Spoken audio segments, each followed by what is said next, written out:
I want to come to all parts of Israel and see what developments are happening, what kind of advancement, what kind of research is going on, and particularly here in the area of agriculture, where Israelis living in the Arava have really perfected techniques of growing successfully agricultural products in the desert. And it's made Israel more productive, it's made Israel more successful, it's made Israel an exporter of those agricultural products, and now an exporter of those agricultural techniques.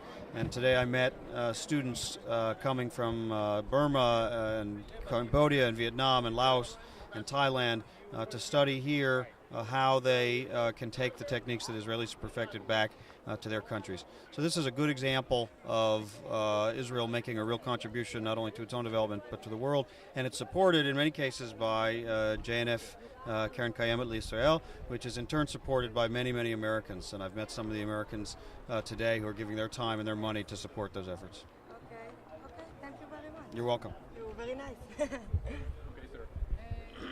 Thank you very much. Tell me, what is the ambassador of the United States has to do in this place? Well, it's important for the ambassador of the United States to go out and meet Israelis of all walks of life, wherever they live, not just restrict myself to the communication between our governments. So this is a fascinating area of Israel where some of the most innovative and advanced agricultural techniques for growing agricultural crops in the desert are being used.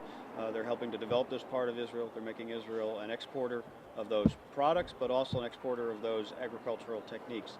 And there's a research and development center here that is further advancing and further refining that knowledge and that expertise, and it's now being shared with students from other countries. I met today students from Laos and Cambodia and Vietnam and Thailand and Myanmar, all who came to study how they can take those techniques back and make their countries more productive.